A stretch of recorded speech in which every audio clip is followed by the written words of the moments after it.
This talk is about the famous 17th century Puritan Richard Bernard, famous in his own day but perhaps a little bit forgotten now despite his brilliantly fascinating life, a life of turbulence, often in trouble with the church authorities, a separatist or not a separatist, loved by some, hated by others, famous for a book on witchcraft that he wrote, and the father of one of the founders of Rhode Island, the state in America. So a hugely influential life, plus he's a significant influence on John Bunyan's writing. So we're going to find out what made him the remarkable man that he was. Well, Richard Bernard was born at a small town called Epworth in the Isle of Axholme in the far northern corner of Lincolnshire, and some of you will immediately spot the significance of that because it's indeed the very same place that John and Charles Wesley were born. A very isolated area surrounded by water for much of the year on all four sides, cut off from its own county by the River Trent, and a place that actually proved to have a long history of radical Christianity. But it presumably was sufficiently important to have some form of school because Richard was educated to a fair extent as a young man. Now, he probably came from a family of what we might call mid-range farmers, perhaps tenant farmers rather than major landowners. Now, in those days, in the late 1500s, being a bright young man was not always enough to get you on your way in life. The pivotal thing for Richard Bernard, though, is that he came across a family called the Wrays.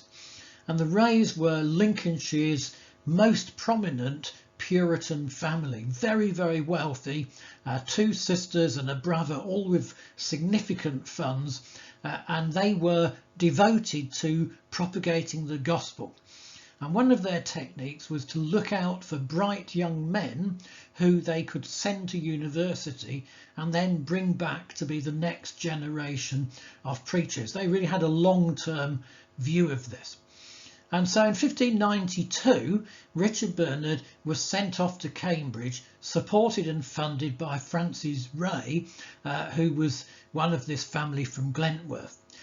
Probably the significant thing is that her first husband, one of the St Paul family, owned land in Epworth at Melwood, and therefore probably it's through that Richard Bernard came to notice. And Bernard was always grateful to this family for what they'd done for him, and in his later writing he talked about how they first sent me unto and planted me in the university. And unlike a lot of the people from this time, we've got some great evidence of what they looked like. So on the left you've got the monument of their father at Glentworth with the two sisters Isabel and Frances and their two younger sisters who both died. And then on the other rather beautiful statue is Frances with her husband Sir George St Paul. And these were very important Puritan people, but just looking at them, they don't look like the typical Puritans. When I look at this, I always think they look like they've just come back from a very pleasant party and are having a relaxing chat, maybe, although in a slightly uncomfortable position. Now, what happened at Cambridge is really very interesting because Richard Bernard went up to Christ's College, Cambridge, one of the most radical Puritan colleges at Cambridge at the time, and there he made a very interesting connection, which perhaps was accidental or perhaps it was deliberate, because he became what was called the sizer to John Smith from Sturtler Steeple. And a sizer was a sort of student servant. If you weren't rich enough to live your own life, as it were, free of encumbrances, you could act as a servant and pay your way that way. And John Smith was only from a few miles away from Epworth, and here they were at university together. And one of the mysteries is we'd like to know is how that really happened. Now, Smith then went off to be lecturer in Lincoln in 1600, and that was an important city, the county town for both of them, and where Sir William Wray, the brother of Francis, was influential, possibly influential in getting him that post, and certainly influential when he got into trouble with some of the people on the council there. Now, what Richard Bernard did after university is clear in some respects and not quite so clear in others. He seems to have had 2 or 3 roles over a period of a couple of years. We can be pretty certain that he became the tutor to Sir William Wray's family. And William Wray had a house at Glentworth and a house at Wharton, either side of Gainsborough. Somewhere in between, either before that or at the same time, Bernard was licensed to be a preacher in West Lindsey, and he also briefly acted as curate in his hometown at Epworth. So he was pretty busy at the time.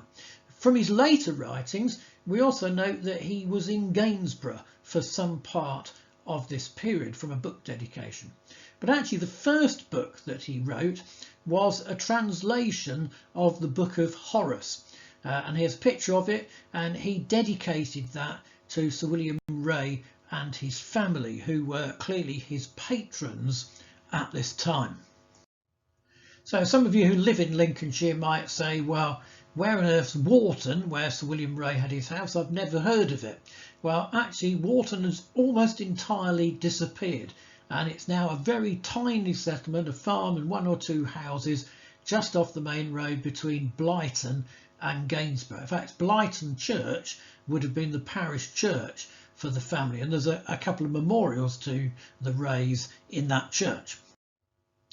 So let's have a look at who the Wray family actually were. This is their memorial at Glentworth, built for Sir Christopher Wray, who was Lord Chief Justice, and alongside him is his wife, Lady Anne. And she was perhaps the one who started it all, because her best friend, one of her best friends, was Catherine Willoughby, Duchess of Suffolk, a great supporter of Puritan preachers throughout the period, really from the 1540s to her eventual death. And then the 3 children who matter. On the top, Sir William. We've heard a little bit about him already, and he was closely connected to John Smith. This is the famous John Smith, Separatist and Baptist. And John Smith called him the principal patron of godly religion in Lincolnshire. Not only that, but William had books dedicated to him by Richard Bernard, who of course we're talking about today. At the bottom we've got Isabel, and Isabel, it was in her house that in 1606 the Separatists, including Smith, Halwis and Richard Clifton, met to discuss whether they were going to leave England and go to the Netherlands. And one of those, Thomas Halwis, also of course famous as a Baptist, he dedicated a book to her several years later, which is quite interesting in itself. And then of course we've heard about Frances as the lady who helped to send Richard Bernard to university in order to develop him as a radical preacher. So this is a very significant family to be connected with. Now the period 1600 to 1602 was quite a turbulent time for Richard Bernard and John Smith, who was clearly his friend. For Richard Bernard there was the prospect of advancement, and he was presented to the vicarage of Worksop through the agency of a Nottinghamshire gentleman called Edward Whalley. Now some of you may recognise that name because this was a family very much on the rise over the next few years. Whalley was married to a woman who was the aunt of Oliver Cromwell, and he was the father of the famous Edward Whalley, one of the regicides during the times of Charles I, a really very, very significant figure in the Puritan movement. Now later on perhaps that connection comes back in importance when we get to seeing what happened to Richard Bernard's daughter Mary. But Bernard not only was vicar of a church that had once been an enormous monastic building, and half of which was fallen down, as you can see in this old print, but he continued to write, and he became almost important as a writer, as a preacher. In 1602 he published his next book, a large catechism, And the interesting detail of this is that he refers to his Christian friends in the congregations of Worksop, Gainsborough and Epworth. So this is one of the most important bits of evidence that we've got, that Richard Bernard was connected to people in Gainsborough. Now, as of course is well known, the Puritans had great hopes of James I. They thought he was going to come to England and establish a sort of godly government that they were looking for. And those hopes, of course, were bitterly dashed at the Hampton Court Conference. This left people like Smith and Bernard in a difficult situation. Smith, perhaps more inclined to radicalism, he'd been sacked from his job in Lincoln, although Sir William Wray had negotiated a severance payment for him in modern terminology. That was largely due to politics, but also due to his religious views. And Richard Bernard was increasingly courting controversy as well. He continued to preach widely in West Lindsey as his licence allowed him, but some of his messages were radical and challenging. And you can see here he's preaching from Daniel chapter 3. O King, we will not serve thy gods, nor worship the golden image which thou hast set up. Hardly the text to base a sermon on for a man who was more focused on his career than you might think. So Bernard was deliberately courting trouble. And as this quote from Smith shows as well, lots of them were casting themselves as a possible ringleader of further reformation that James seemed to be denying them. Well, what happened next, I'm afraid, is rather messy and actually a little bit confusing, because we don't know whose account is the most trustworthy. Probably Richard Bernard in Worksop had started to form his own covenanted congregation, an inner congregation of the godly, attracting people perhaps from other places around Worksop. But with the changing emphasis in the church leadership and the disappointment of King James, they really had to think about what the future might hold. Was it wise to try and change the Church of England from within, or to leave the Church of England, to separate, which was a radical step? And in 1606, several of the leading radical Puritans from North Nottinghamshire and Lincolnshire and the East Midlands met together in Coventry at a house belonging to Isabel Wray, although at this stage she was now Lady Bowes. And what happened at this conference is very difficult to unpick, particularly the role of Smith and Bernard, because having been friends for a number of years, they fell out very bitterly over the next few months. Bernard, for example, accused Smith of changing his mind after the conference, which Smith responded by accusing him of being a slanderer, and Bernard then was accused by Smith and others of being a chameleon for changing his spots and changing his colour and reneging on his own decision to separate. So it became a very, very bitter event, and truth is clouded by the sadness and the disappointment that you can read in their writings and the accusations. Although Richard Bernard did go so far as to circulate a manuscript which attacked bishops, which was quite a radical thing to do in its own right. The most common conclusion of what happened at this time is probably that Richard Bernard did actually separate from the Church of England, albeit briefly. So working out the precise chronology of that is quite difficult. But we know in the middle of it, he went to visit Smith and Helwys, who were at Broxtowe Hall, which is Helwys's house. Smith seemed to have gone there because the stress and the strain of separation was very great. You know, you were potentially putting your whole family's lives at risk with this sort of decision.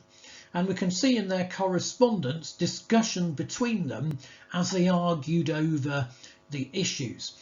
Smith accused Bernard of listening to conservative voices, which he certainly seems to have done. And also there was an argument about Richard Clifton's role in it, and Smith suggesting that Richard Clifton, the famous Babworth preacher, father of the Pilgrim Fathers in some way, was not a suitable person to listen to. He'd not been to university like the others. And in all of this debate and argument, poor Richard Bernard got compared to Naaman the leper because of some of his hesitation that he was going through. So after a few months, Richard Bernard was reinstated to his vicarage at Worksop through the direct support of the Archbishop. It would seem that the Archbishop saw him as a potential great man, a great writer and preacher, but moderate enough to be brought back into the church, which indeed he did come back into the church, although he never totally conformed. And this, of course, was a bitter disappointment to John Smith, Thomas Helwys and Richard Clifton. And they all went into print against each other in characteristic Puritan fashion. Bernard published his book Christian Advertisements and Counsels of Peace, also Dissuasions from the Separatist Schism, to set out his point. And he thanked those who'd supported him in the crisis, and it's the same people again. He dedicated this to Sir George St Paul, the man who owned land in his hometown, and Frances Wray, Sir George's wife, and indeed the relatives of theirs as well. And throughout the rest of his life, he continued to look back upon this family as his support in time of crisis. As late as 1635, he made a comment about Lady Isabel supporting him in his time at Worksop, and later still he wrote to another book dedication when all of this generation had died to one of their descendants, talking about the transcendent goodness of these your right honourable aunts. And that's how it was spelt in the original edition, and I love that northern spelling, even though by that stage he'd been living in Somerset for many years. He was still spelling it as he said it. Now, Bernard's decision to go back into the Church of England caused huge controversy and bitterness. And not only John Smith attacked him, Richard Clifton attacked him, and then John Robinson, who was another local man and of course equally famous as the leader of the Leiden group and the spiritual father of the Mayflower in many ways. He waded into it as well. And they basically accused Bernard of being a chameleon, changing his colour to suit, and actually being motivated by money. And they particularly accused him of coveting the rich living at Saundby, which was a very, very well endowed living, close to Sturton Steeple and Gainsborough, in fact. Bernard's response was to say, well, I was much moved, but I was not removed. In other words, he said, I got to the point of hesitating on the edge, but I never quite actually crossed over it. So controversy and bitterness. Perhaps pulling the strings in the background was, well, the Archbishop of York. We've mentioned him, Toby Matthew, fairly moderate in many ways.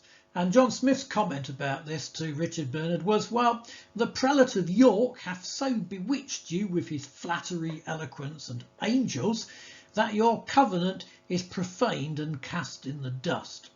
He probably didn't actually mean winged angels, by the way. Angels were also a coin, so he might be referring to money there. But Toby Matthew, actually, he was quite keen to retain good Puritan preachers because his biggest problem was with Catholics in his diocese, and he needed some people who were prepared to go out and preach against them.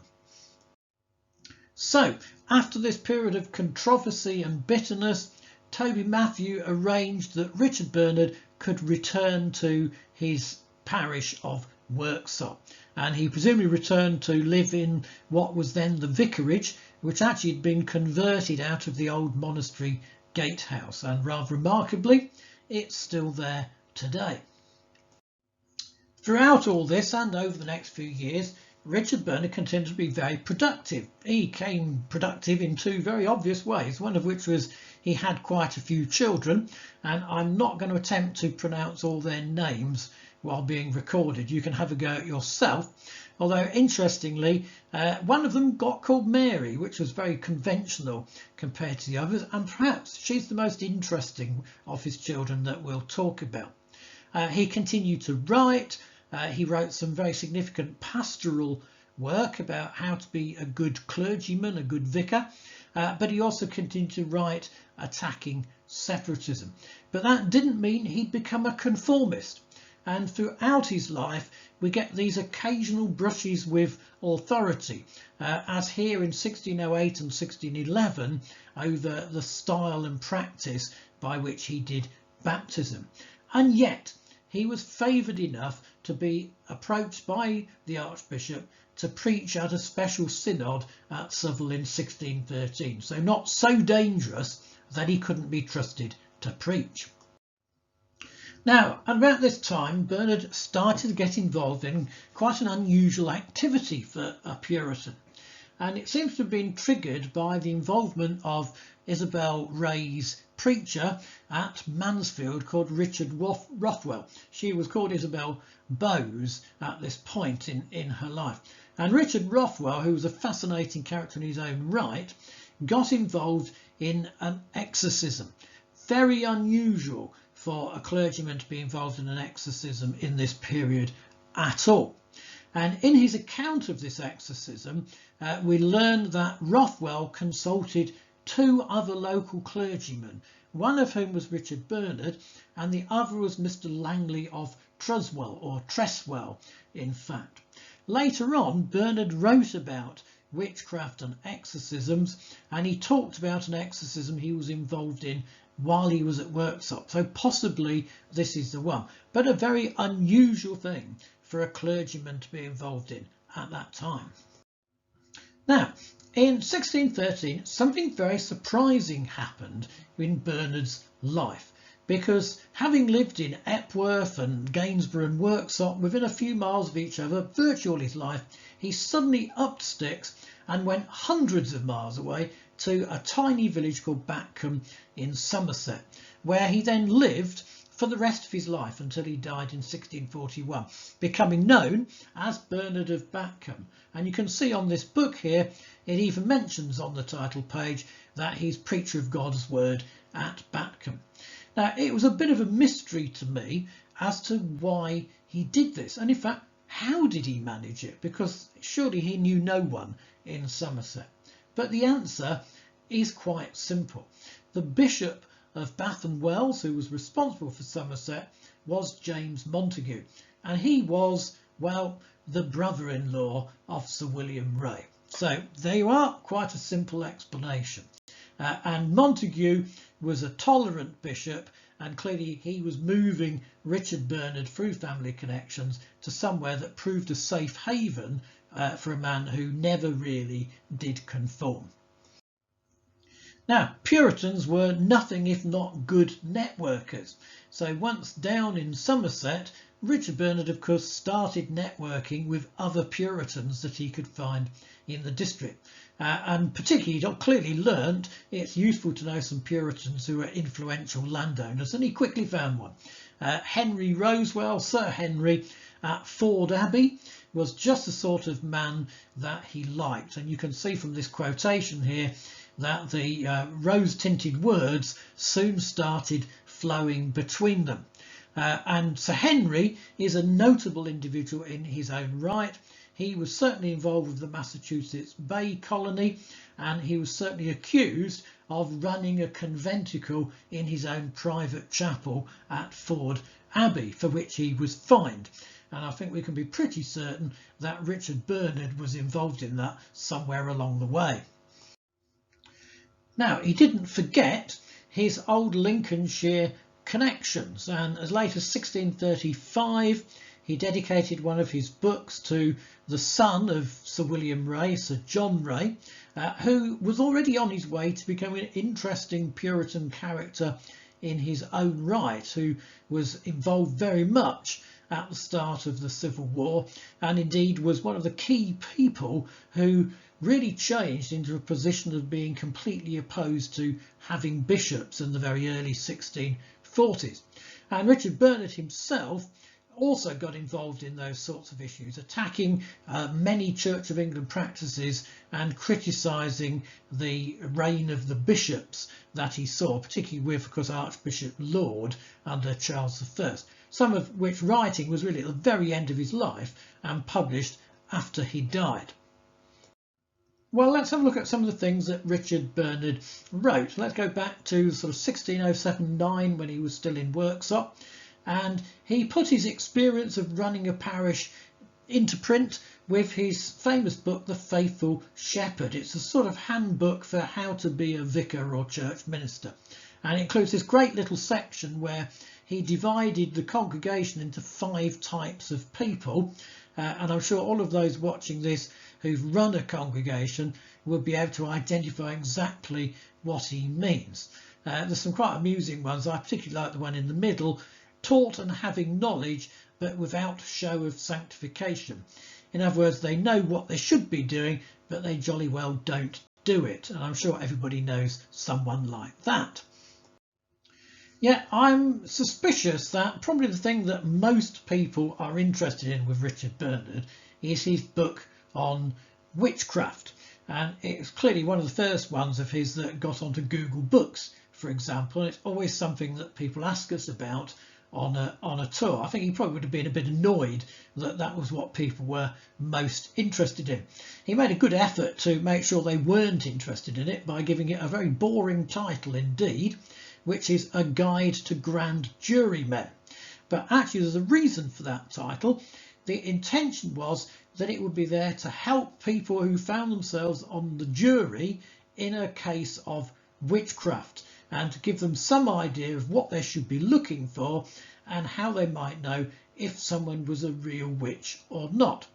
Now, given that this sort of thing had been stamped out in the Protestant church for many years in England, it was a bit of a surprising turn in his career, despite the earlier link to Richard Rothwell. So how on earth did he end up writing such a book?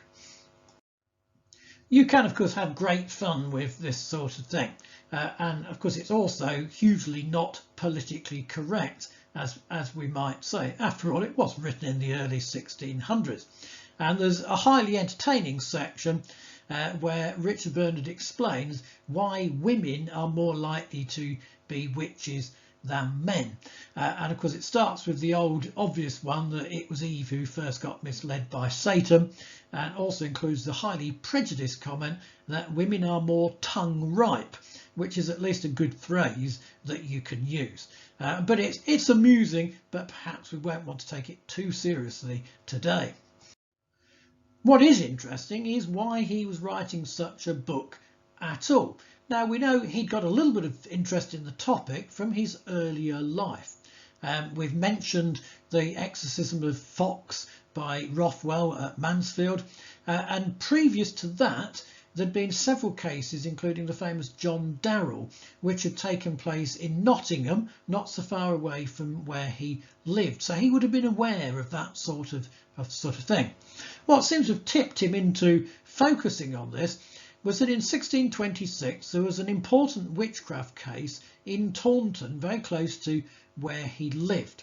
And Richard Bernard went to see the accused, counselled them and gave them pastoral support, and was seen as wanting to undermine the witchcraft case.